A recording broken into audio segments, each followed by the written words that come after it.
Well, Sergio, say you are a detective. How do you get inside that detective's brain? Well, I could never get into a dentist because I had never been a dentistry or read about a dentistry. But I have read a lot about detectives, a lot of books about detectives. So you know the genre very well because you read about it. Same thing with Jules Verne, or there was an Italian writer called Emile Salgari who wrote about pirates a long time ago in the 30s and 40s, or even before. They were the best pirate stories ever. Salgari. Oh, man. And that was what I read the most. So the more you read about a subject, the more, as a kid, you become the hero, You're reading about it, and then you are there with the pirates or whatever. So when you're writing about it, probably automatically you become that hero, and you're writing what I will do if I was doing that. It's loving the field, that what you're doing, loving it so much that you are involved in it.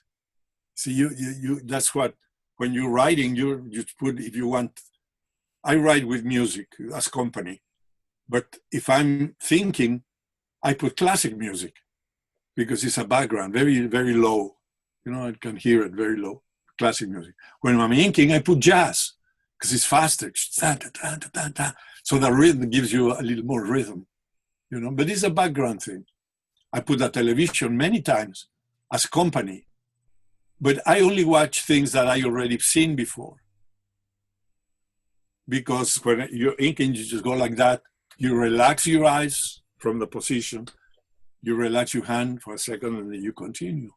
So television is also a very good company. You don't have to answer to it.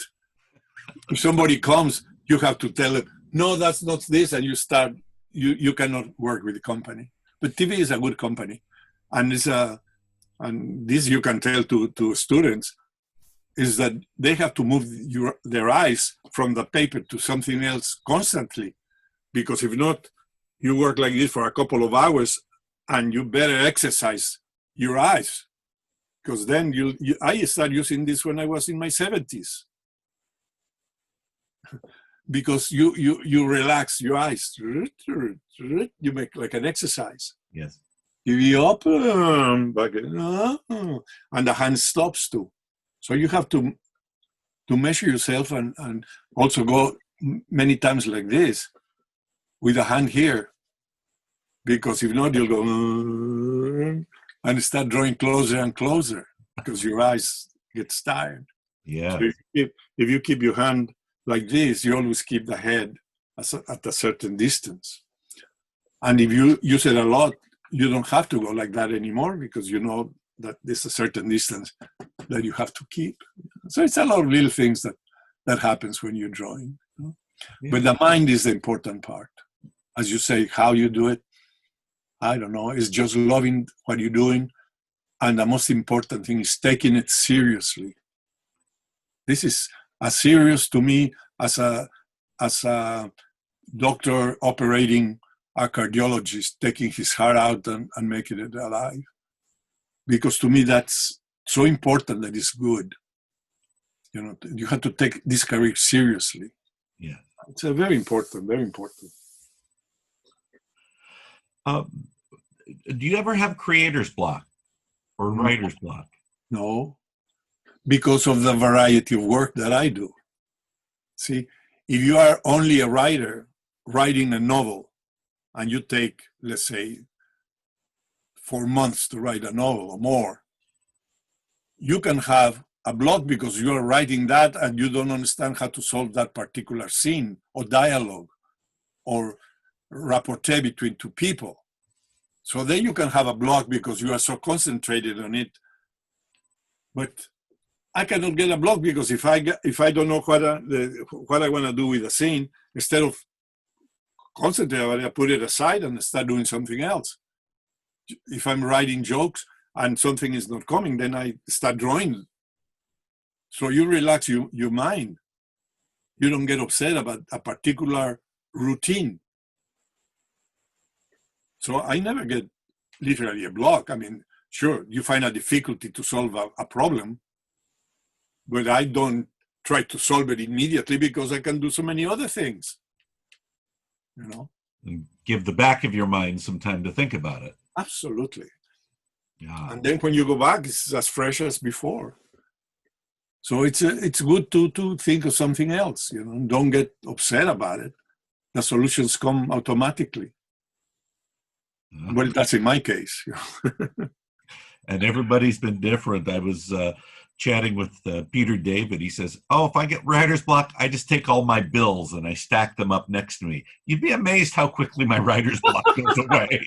He's very funny, man. Yes, he is a funny man. Yes. Yeah, but it's a distraction, what you have to do. So you don't think of that particular problem. Yeah, that's another example. Yeah.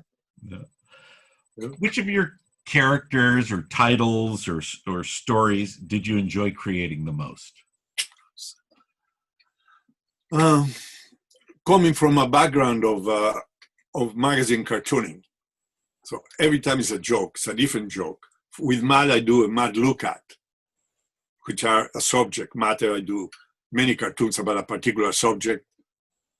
Same thing with the Marginals. I think gags, and I do them 20 or so more a month, you know, just for the Marginals alone. So it's a constant thinking of it. And it's like asking, what you like, your daughter or your son more? I like it all the same, you know. The more, for instance, I enjoy Gru a lot because I'm so familiar with it that it become part of your existence, you know. But all the other characters that I did a series called Sergio Aragones Funnies, and I enjoy very much writing my memoirs.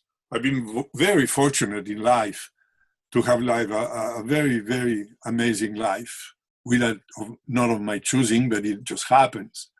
Travels, adventures, meeting people. My father was a movie producer. I spent life in the studio sets. You know, so it's so many things that I want people to find about it, because a lot of the points are humorous. You know, and I'm a writer of humor, so I will write the memoirs that they're funny. So that's it. You enjoy everything, you know. Very good, thank you. Have you ever had any characters owned by other people that you've wanted to work with but never have? No. Okay. No. I mostly everything I've done have been with my characters. I enjoy very much working on The Spirit. I did The Spirit. I wrote 12 issues of it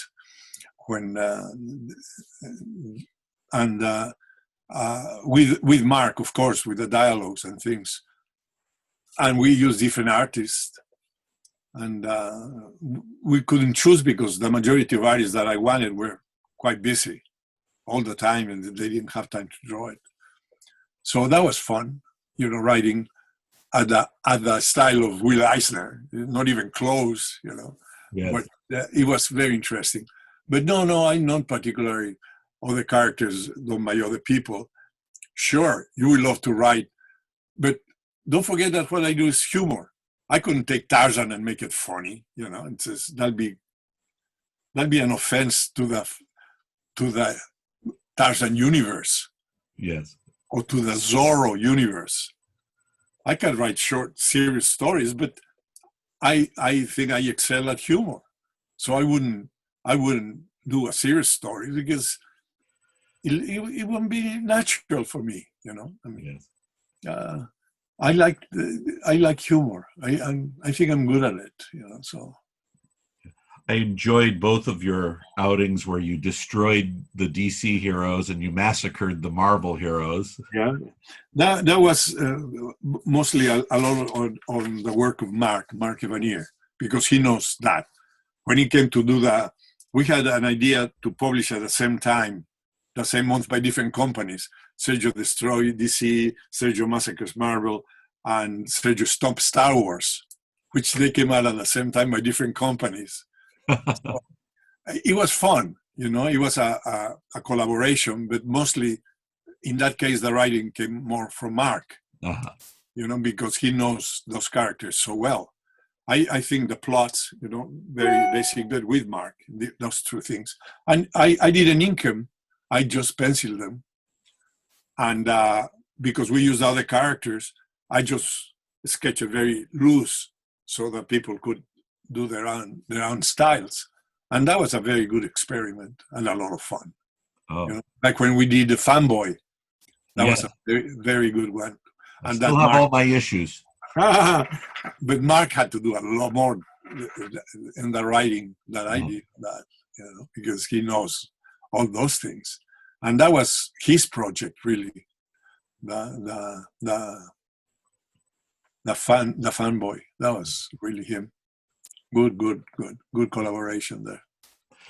Well, Sergio, you've been in the comics industry since 1962. 68, I guess. But in Mad, I was in 62. And in Mexico, it's 54, you know, so. You've seen some big changes Yes. in the industry. Any rise to the top of your mind? Probably the invention of the computer, you know, that allows the young people to draw on the computer, which is a magic tool, you know. And if I have known about it when I was a young man, probably I would be drawing on the computer, because it saves a lot of time on the preparation, you know. I'm very glad I didn't, because I had to learn the hard way, perspective, everything, the anatomy, everything that has to do with art. Now they don't have to learn it. So the changes has been that the people are really don't know what they're doing because it's done for them. If you want to do perspective, you take an app or whatever they call, and it gives you the perspective. So you just copy it. You don't understand it. So really many of them don't understand what they're doing, but they are using it. And because they don't understand the need for certain things, they abuse it. They think, okay, I'm going to put an army, but now I don't have to draw 20 soldiers in perspective and that. My computer can put 1 million of them. See? So they are really not learning a lot. They're using the same thing. And then they become lazy, many of them, and they repeat the same poses because they already have them, and they just change a few things. So that has been technically my biggest scene on the changes, you know, the technique on that. That has been big change. The other change is that the publishers are more interested in having comics that they can make movies out of them. So the artists or writers or both have to do more of what the publisher wants, more of what they want to do, because they want to make a living. So they are doing what they asked to be done. And also a big change, which will be continuing change, is that when it was the old-fashioned way to do comics, an editor existed. And he will go, you are not ready for this yet. Or, look, our readership is not the people who will read this. So they knew exactly what they needed for their magazine. I'm talking about good editors. So they will use the people who were ready for prime time, let's call it that way, and for whom they needed the material for. Now, every kid, instead of going to the process, they do it themselves. They put it on the computer and they publish. So if without editorialship, the quality goes down. So much of the quality of many things have dropped enormously, because the people who are watching now or reading, they're reading here.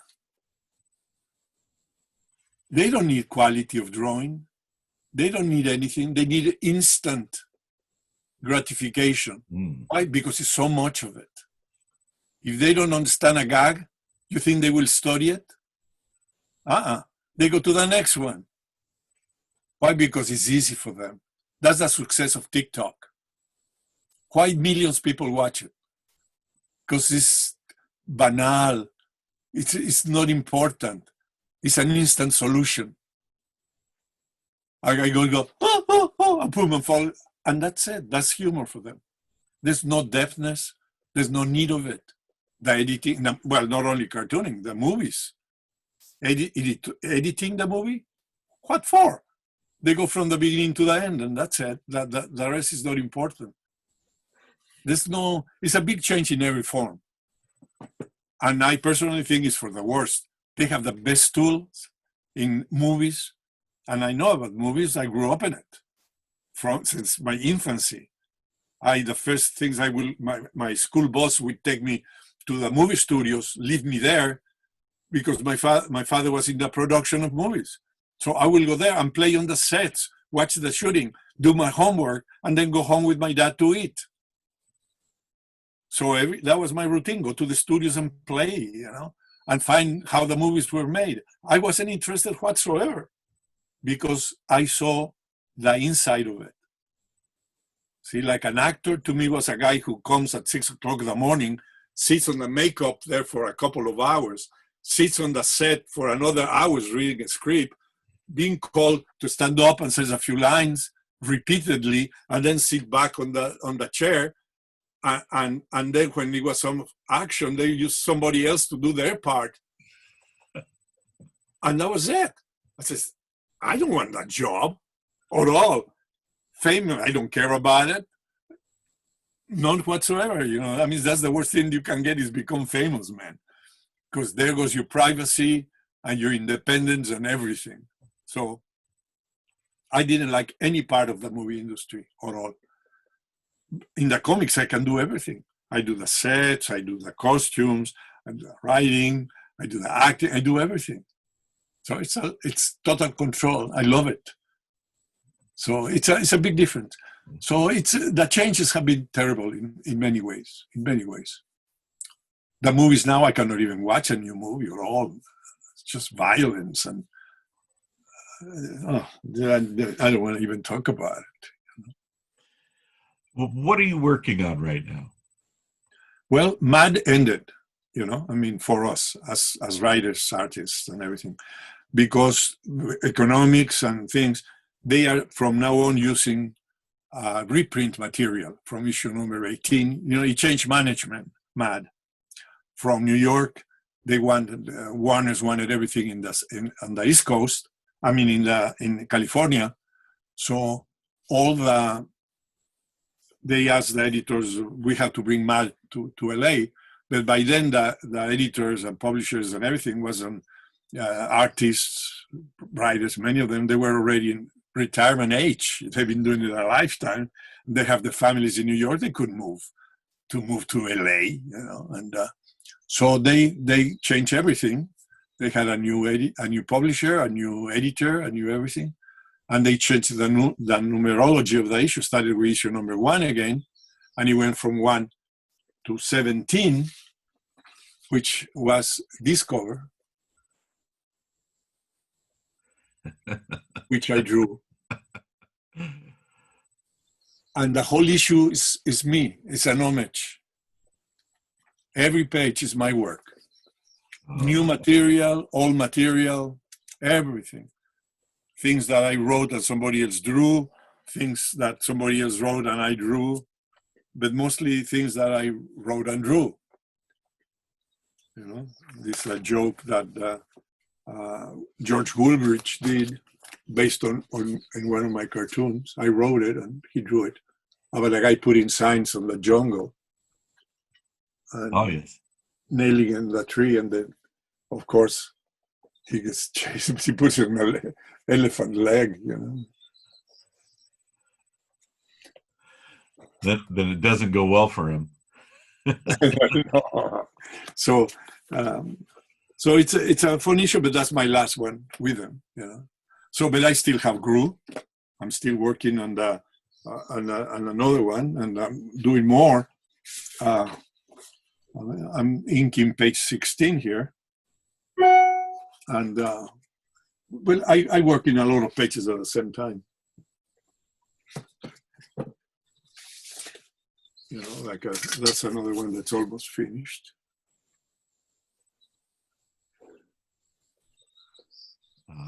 Yeah. So it's and I start doing it, and when I have enough, I send it to Stan Sakai to do the lettering, and then it comes back to me, and like those pages arrived a couple of days ago, just with the lettering. See? Oh, I see. But I already pencil it and everything, so that's the process. And well, Sergio, we're down to the last question that I have for you. Oh my God! I know. Where does the time go? Yeah.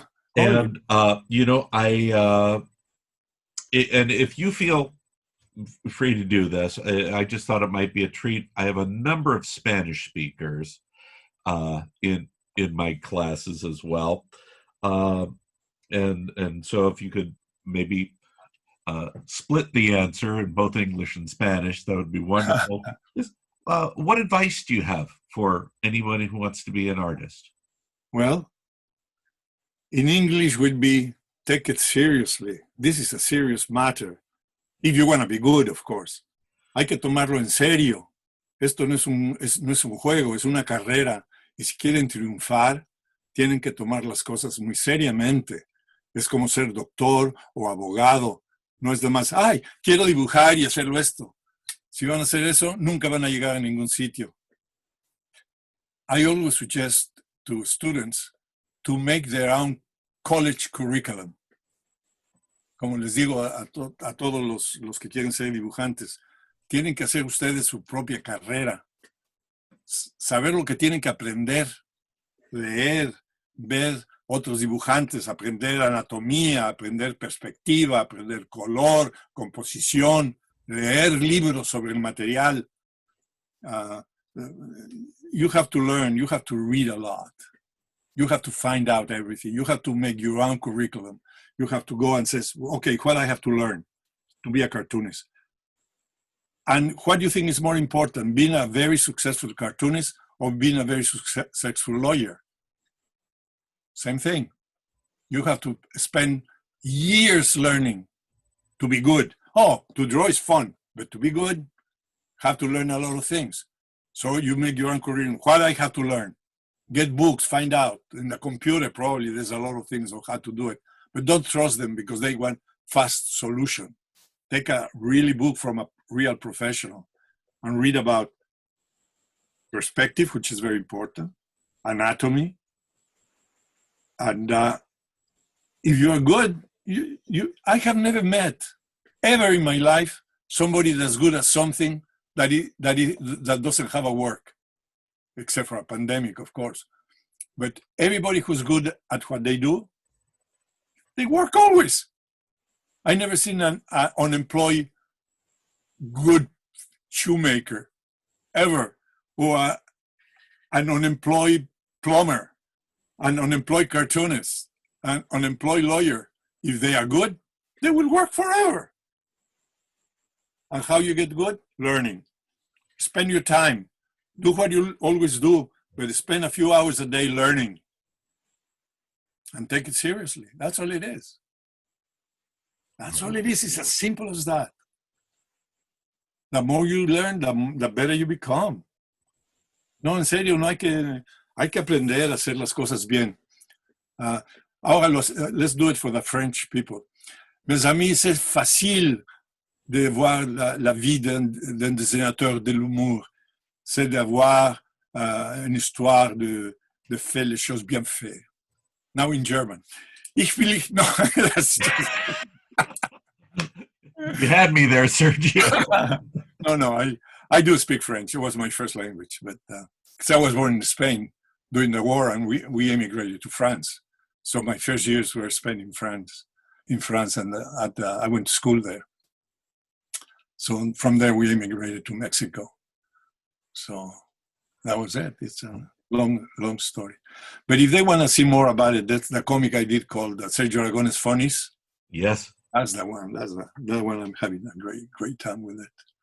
But it's just a matter of taking things seriously. Many of the guys, they go to ask me at a convention, they go with their portfolios. And it seems like the only thing they want is to go to the convention and sit on a little table and meet people. But if you want to be real at success at cartooning, there's a lot of work. Oh, for animators and animation alone, you can work forever. You have to learn computers and animation. There's a lot of work for advertising with cartoons. There's a lot of work in the comic book industry because they can make movies out of the cartoons. So it's if you are good, if you are mediocre, well, look for a second career, because as times are changing things, you have to be at the top of the line. Be good, practice. You can become. It's easy. There's people who can learn cartooning so fast. And many cartoonists have decided.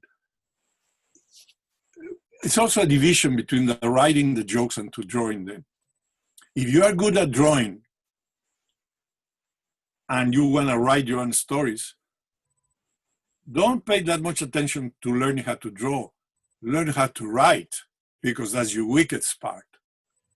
And if, on the other hand, you are very good writing and you want to draw the stories, practice your drawing. Because if you do both, you'll make double the amount of money. And you control everything, because you control your own writing, your own drawing. So it's good to balance things. And it's a very rewarding career, cartooning, because you do it at home, you do it with friends. The people in the industry are just terrific guys. I mean, you could never get better friends than the people who are involved in the comics, from collectors to teachers to doers and to fans. I go to the conventions to meet my fans, because they tell me things and I know who I'm writing for, and also to see old friends. That's a given, I mean, there's no trouble there. But it's the meeting the people who like what you do, and you learn from them, because they tell, oh, I did this and did that. And I talk to a lot of people who want to be cartoonists and telling exactly the same things I'm telling to you. Just take it seriously. Well, Sergio, thank you so much for joining us today. Oh, please, guys. It was fun. I wish I could be doing this in person. It'd be fun.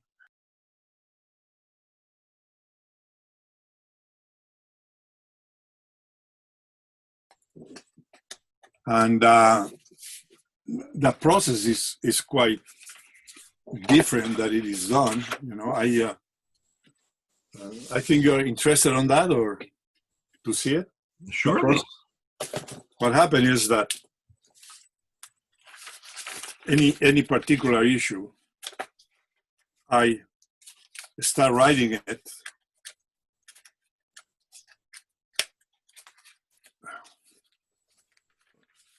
very, very loose. First, with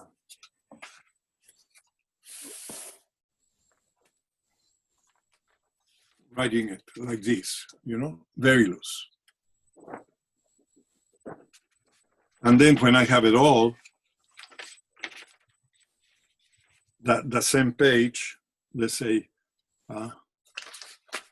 I draw it better so Mark can see exactly what I'm doing. I drew another 24 pages, a little more carefully,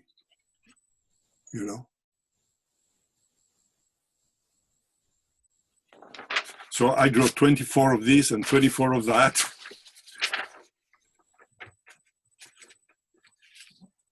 And then I send those pages. This is before. This is how I write it.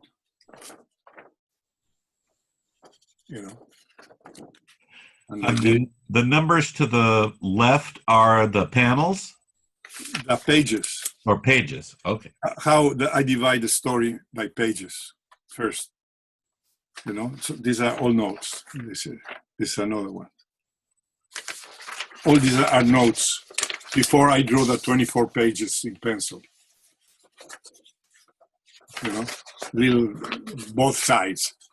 Just that's what I write in the coffee house, or when I'm go outside of the patio by the pool. I sit and start writing. But I write the stories and I change it, and then I go from one panel to another. You know, the stories. And when I have in all that, from page, let's say page 1, like this one, like page 1, the only thing I said is, look at him, he's venerated, and here is the solution for that, you know, roughly. And then I do it with this type.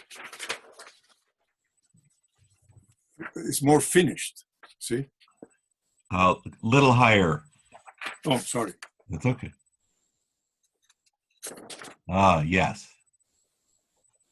You know, it's more finished, but it goes from there.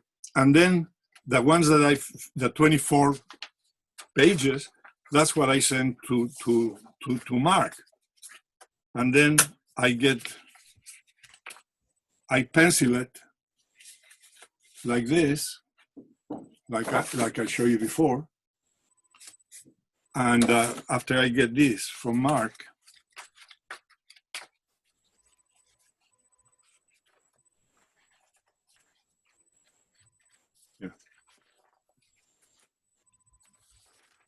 this is what I get from Mark.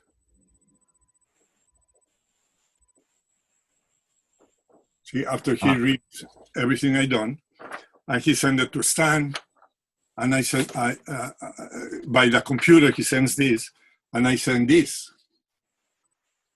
and then it comes to me, and I start inking it. And that's the process. That's the process. How long does it take you to create an issue? 1 a month. Besides Mad, of course. Besides Mad, yes. I did Gru for Marvel. I did 120 issues, 10 years, without missing one deadline. No help. I don't have assistants. I pencil, ink, do a lot of the writing. Mark is invaluable because he knows so many things. That's the process.